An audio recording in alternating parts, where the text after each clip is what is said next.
जय हिंद। आप सभी को मेरे YouTube चैनल पे बहुत बहुत स्वागत है। झारखंड में विधानसभा की चुनाव जो है वो बहुत जल्द होने वाली है और इसी क्रम में हर एक दल जो है अपनी अपनी घोषणा पत्र को रिलीज कर रहे हैं और इसी क्रम में जो है वो झारखंड का सबसे उभरता हुआ पार्टी जयराम की पार्टी, जिसका नाम जेल कैंप पार्टी है, इसने भी अपना घोषणा पत्र जो है वो रिलीज कर दिया। अर्थात जयराम महतो ने अपने घोषणा पत्र रिलीज किया और अपने घोषणा पत्र में झारखंड की जनता से 75 वादे किए हैं। तो कौन कौन से वादे हैं उसी पे आज हम लोग चर्चा करने वाले हैं। यदि जयराम महतो की पार्टी झारखंड में सरकार बनाती है तो कौन कौन से कार्य करेगी और कब तक करेगी, ये सारे डिटेल जो है वो घोषणा पत्र में दिया हुआ है। तो चलिए हम लोग एक एक करके जयराम महतो के घोषणा पत्र को हम लोग पढ़ना शुरुआत करते हैं। महत्वपूर्ण घोषणा पत्र को मैं टिक आउट कर दिया हूं। बाकी अगर ये पूरा घोषणा पत्र चाहिए तो मेरा डिस्क्रिप्शन में जो है वो टेलीग्राम चैनल का लिंक होगा, वहां पे आप जाके ये घोषणा पत्र को प्राप्त कर सकते हैं। क्योंकि हम 75 यहाँ पढ़ नहीं पाएंगे, अगर पढ़ेंगे तो बहुत लंबा जो वीडियो हो जाएगा, तो महत्वपूर्ण घोषणा को ही हम यहाँ पे पढ़ेंगे। तो पहला घोषणा हम लोग देखते हैं क्या बोल रखा है कि स्थानीय नीति। देखिए बीजेपी ने भी जो है वो घोषणा पत्र लागू कर दिया है, रिलीज कर दिया। अगर आप बीजेपी का घोषणा पत्र नहीं देखे होंगे तो डिस्क्रिप्शन में उसका लिंक दिए हैं, उसे भी आप जाके देख लेंगे। बीजेपी ने भी 25 वादे किए हैं, लेकिन बीजेपी के घोषणा पत्र में स्थानीय नीति जो 1932 की बात हो रही है वो घोषणा पत्र में बीजेपी नहीं शामिल किया है। जबकि जयराम महतो के घोषणा पत्र में पहला ही पॉइंट में जो इसका पहला मुद्दा था 1932 खतियानी 1932, उसी के बारे में चर्चा किया हुआ है कि यदि जयराम महतो की पार्टी आएगी तो सबसे पहला कार्य जो है वो स्थानीय नीति लागू करेगी। और कब तक, तो 100 दिन के अंदर, मतलब जैसे सरकार बनेगी जयराम महतो की, तो जयराम महतो की सरकार बनने से 100 दिन के 100 है ना 100 दिनों के अंदर में ही जो है 1932 खतियान, मतलब लगभग 3 महीना या मान के चलिए कि 3 महीना में जो है वो 1932 की खतियान लागू होगी। तो पहला पॉइंट जो जिस कार्य के लिए इस पार्टी को जाना जाता है वो पहला पॉइंट अपना घोषणा पत्र में दिया है। दूसरा घोषणा पत्र है क्या कि खतियानी आधारित नियोजन नीति 90-10। जो झारखंड का स्टूडेंट हमेशा चिल्लाते रहते हैं कि सर 90-10 कब लागू होगा, हमारे पड़ोसी राज्य में 90-10 है तो झारखंड में क्यों नहीं है।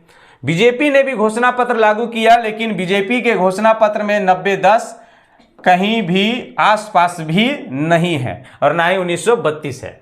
जबकि जयराम महतो की घोषणा पत्र में नियोजन नीति 90-10 लागू है। अर्थात यदि बीजेपी की सरकार आती है तो अगर हम लोग 90-10 लागू करने भी बोलेंगे तो नहीं करेंगे, क्योंकि वो शुरुआत में ही अपना घोषणा पत्र में नहीं शामिल किया, तो फिर वो 90-10 क्यों लागू करेगा, है ना। तो आप लोग सोच समझ के वोट करें। दूसरा क्या है, तो पूर्व में परियोजनाओं द्वारा अधिग्रहित जमीन जिसका इस्तेमाल अब तक नहीं हो पाया है,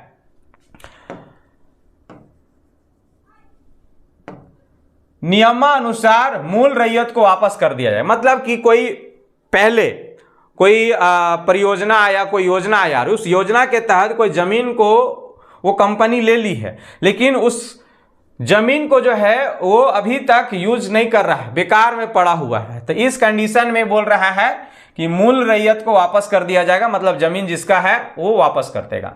दूसरा वादा की बात करें तो सीएनटी एक्ट और एसपीटी एक्ट, है ना। सीएनटी एक्ट 1908 और एसपीटी एक्ट 1949, ये दो ऐसे कानून झारखंड में हैं जिसके तहत झारखंड के जमीनों की संरक्षण किया जाता है। इसमें ये सारी चीजें बताया गया है कि आप किसके पास अपना जमीन बेच सकते हैं, कौन आपकी जमीन ले सकती है। लेकिन सीएनटी एक्ट में ऐसे कानून लिखा हुआ है, जैसे कि अगर मान लेते हैं ओबीसी, तो ओबीसी अपना जमीन किसके यहाँ बेच सकता है, एसटी किसके यहाँ बेच सकता है, ये सारा नियम लिखा हुआ है। अगर इसका उल्लंघन करके अगर कोई बेच देता है या कोई खरीद लेता है तो वो जमीन पुनः मूल रैयत को जो है वो वापस हो जाने का प्रावधान है।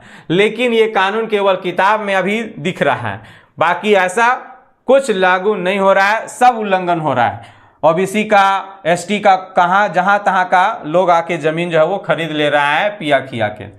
तो ये सीएनटी और एसपीटी की बात कहा। अगला बोल रखा है क्या कि राज्य गठन के तिथि से सरकार द्वारा नियोजित कर्मियों के कागजात में कमी एवं फर्जी स्थापित प्रमाण पत्र के आधार पर हुए नियुक्ति की समीक्षा किया जाएगा।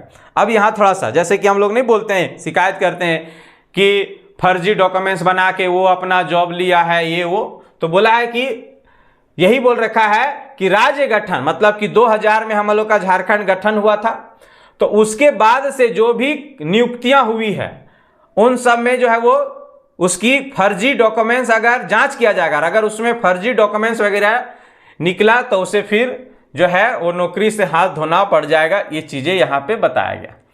अगला इंपॉर्टेंट चीजें क्या है, तो सिंचाई हेतु प्रखंड स्तर पर, है ना, प्रखंड स्तर पर जो है वो सिंचाई योजना स्थापित करते हुए खेतों तक पानी पहुंचाना जाएगा। मतलब कि प्रखंड स्तर पे जो है वो लघु सिंचाई की स्थापना किया जाएगा और खेतों तक पानी जो है वो पहुंचाने का कार्य किया जाएगा। अगला बोल रखा है क्या कि राज्य ऊर्जा नीति के तहत ग्रामीण स्तर पर बिजली संरक्षण को मजबूत करते हुए सौर ऊर्जा का बढ़ावा करेगा। मतलब कि ग्रामीणों में ये हमेशा प्रॉब्लम होती है कि थोड़ी सी हवा आंधी आया बिजली कट गई, 4 दिन से बिजली है ही नहीं है, तो उन चीजों को देखते हुए इसने सौर ऊर्जा को बढ़ावा देने का बात किया है। जयराम महतो का घोषणा पत्र में जो 14 नंबर है ये बहुत इंपॉर्टेंट है। अभी तक झारखंड की कोई भी पार्टी जो है अपने घोषणा पत्र में इस तरह का वादे नहीं किए हैं। हाँ, बीजेपी ने अपनी घोषणा पत्र में जेएसएससी सीजीएल की परीक्षा को रद्द कराने का वादा किया है, लेकिन जेपीएससी के बारे में कोई चर्चा नहीं किया है। जबकि जयराम महतो ने 14 नंबर पे अपना घोषणा पत्र में ये लिखवा दिया है कि कैलेंडर बनाकर प्रत्येक साल जेपीएससी की परीक्षा आयोजित किया जाएगा, है ना। क्योंकि आप लोग देखते होंगे कि अगर जेपीएससी का एग्जाम आप लोग अगर कभी लिखे होंगे तो देखते होंगे प्रत्येक साल ये नहीं होता है, 2 साल 3 साल बाद होगी और पता चलेगा ये 12वां जेपीएससी 11वां 13वां एक के साथ एक सब ले लिया जाएगा। एक के साल में 3 साल का वैकेंसी को कंडक्ट करवा दिया जाता है।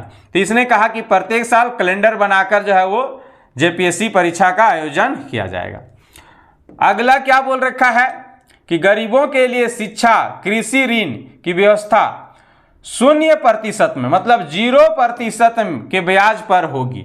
मतलब अगर कोई गरीब बच्चा शिक्षा के लिए या कोई कृषि ऋण अगर ले रहा है, कृषि के लिए अगर कोई कर्ज ले रहा है तो 0%, मतलब अगर हम 10,000 लिए तो हमें 10,000 ही देना पड़ेगा। तो ये बहुत अच्छी बात है अगर ये सरकार पे आती है और ये जितने भी वादा किया अगर उसमें 50% भी कर दिया तो झारखंड का कल्याण हो जाएगा। आगे क्या बोल रखा है 17 नंबर में कि सहायक शिक्षा पारा टीचर आंगनबाड़ी सेविकाओं के वेतन मान लागू किया जाएगा। मतलब इन लोग का वेतन वगैरह में जो है वो वृद्धि किया जाएगा। अगला बोल रखा है ये भी बहुत इंपॉर्टेंट 18 नंबर भी बहुत इंपॉर्टेंट है इसका घोषणा पत्र। प्रखंड स्तर पर सरकार एक सीबीएसई स्कूल का निबंधन एवं संचालन करेगी। मतलब कि प्रखंड स्तर पर जो है एक सीबीएसई स्कूल का आयोजन किया जाएगा और ये संचालन होगी।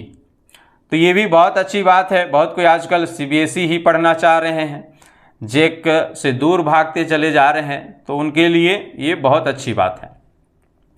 अगला घोषणा पत्र क्या है 19 नंबर में, तो 19 नंबर का घोषणा पत्र है सरकारी एवं निजी संस्थानों के साथ मिलकर प्रत्येक जिला में एक मेडिकल कॉलेज, तकनीकी कॉलेज, बीएड, नर्सिंग कॉलेज की स्थापना किया जाएगा। ये भी बहुत अच्छी सोच है।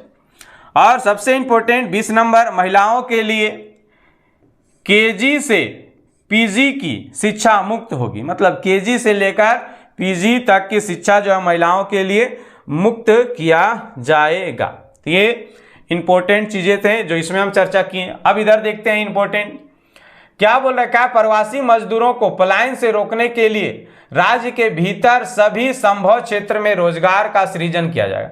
मतलब अभी आप लोग देखते होंगे कि बहुत सारे लोग जो है वो बाहर काम करने जाते हैं। क्यों चले जाते हैं? क्योंकि झारखंड में रोजगार नहीं है। तो यही कहना चाह रहा है कि जितने भी संभव है, जिस क्षेत्र में संभव है कि यहाँ रोजगार सृजन किया जा सकता है, वहाँ रोजगार का सृजन किया जाएगा, मतलब लागू किया जाएगा। अगला क्या बोल रखा है कि सभी आवास योजना, जैसे कि आवास योजना, इंदिरा आवास योजना है, चाहे पीएम आवास योजना है, चाहे अबुआ आवास योजना में मुफ्त बिजली का प्रावधान करते हुए सौर ऊर्जा की सुविधाएं भी दी जाएगी। मतलब कि जिसे जिसे इंदिरा आवास या पीएम आवास या अबुआ आवास मिलता है, उनके घर में बिजली मुक्त होगी और इसके साथ साथ सौर ऊर्जा भी उसे दिया जाएगा। ये बातें कहा। अगला 35 नंबर भी बहुत ही इंपॉर्टेंट है इसके घोषणा पत्र का। वृद्धा पेंशन, विधवा पेंशन एवं विकलांग पेंशन की राशि 1000 से बढ़ाकर जो है वो 2000 कर दिया जाएगा।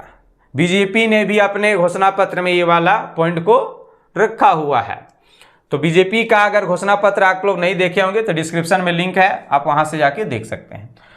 अगला क्या है, झारखंड लोकतांत्रिक क्रांतिकारी मोर्चा के सभी विधायक अपने वेतन, ये बहुत अच्छी बात, और हमें लगता है कि यही घोषणा पत्र देखकर रिजवान जो है वो जेएमएम में शामिल हो गया। क्योंकि इसमें क्या बोल रखा है कि जितने भी झारखंड लोकतांत्रिक क्रांतिकारी मोर्चा के विधायक होंगे वो अपने वेतन का 75% राशि अपने क्षेत्र के गरीब बच्चों की पढ़ाई एवं बीमार लोगों के इलाज, मतलब बीमार लोगों के इलाज में खर्चा करेंगे। मतलब कि अगर 1 लाख रुपया मिलेगा, इकायत है सैकड़ा हजार 10 लाख, 1 लाख रुपया मिलेगा तो 75,000 जो है वो अपने इलाके के, अपने क्षेत्र के बच्चों की पढ़ाई में, और कोई बीमार है तो उसके इलाज में खर्च करना होगा, 25,000 अपने पास रखना होगा। तो यही घोषणा पत्र हमें देख के लगा रिजवान जो है वो जेएमएम में शामिल हो गया, क्योंकि 25,000 में क्या होता, वो कहाँ करोड़ों का डील हो गया। चलिए आगे अगला देखते हैं कि अगला इसका घोषणा पत्र है कि प्रत्येक पंचायत में डिजिटल लाइब्रेरी की स्थापना होगी। ये बहुत अच्छी सोच है कि प्रत्येक पंचायत में डिजिटल लाइब्रेरी, है ना, लाइब्रेरी तो होना ही चाहिए, लेकिन इसमें डिजिटल बोला है, मतलब इस तरह का स्मार्ट बोर्ड वगैरह रहेगा, है ना, उसमें आपका नेट वगैरह का पूरा जो है वो व्यवस्था किया जाएगा, डिजिटल लाइब्रेरी रहेगा। इसके अलावा स्वास्थ्य के दृष्टिकोण से राज्य में संचालित उद्योग का प्रदूषण मानकों के आधार पर मूल्यांकन किया जाएगा। मतलब कि अगर आपके क्षेत्र में कोई फार फैक्ट्री है, वो ज़्यादा धुआं पोल्यूशन छोड़ रही है, तो उसके आधार पर जो है वो उसका मूल्यांकन किया जाएगा, है ना। तो ये चीज़ें यहाँ पर ही दिखाया गया। तो इस तरह से बहुत सारे वादे, 75 वादे किए, इसमें 50 है, फिर देखिए इधर 25, मतलब टोटल 75 वादे किए हैं। देखिए यहाँ 51 नंबर भी इसका घोषणा पत्र भी आई है।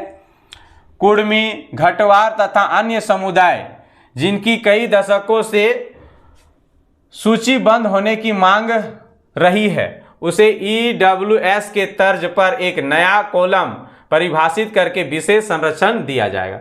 मतलब कि कुर्मी वगैरह जो आप बोलते हैं हमें एसटी में शामिल करो, तो उसकी चर्चा इसमें किया हुआ है। तो इस तरह से 75 वादे किए हैं। इन 75 वादे को अगर आप पूरा डिटेल पढ़ना चाहते हैं तो मेरा टेलीग्राम चैनल का लिंक डिस्क्रिप्शन में, आप वहां ज्वाइन कर लीजिए, मैं यहाँ पर ही प्रोवाइड कर दूंगा। चलिए मिलते हैं नेक्स्ट वीडियो में, तब तक के लिए गुड बाय।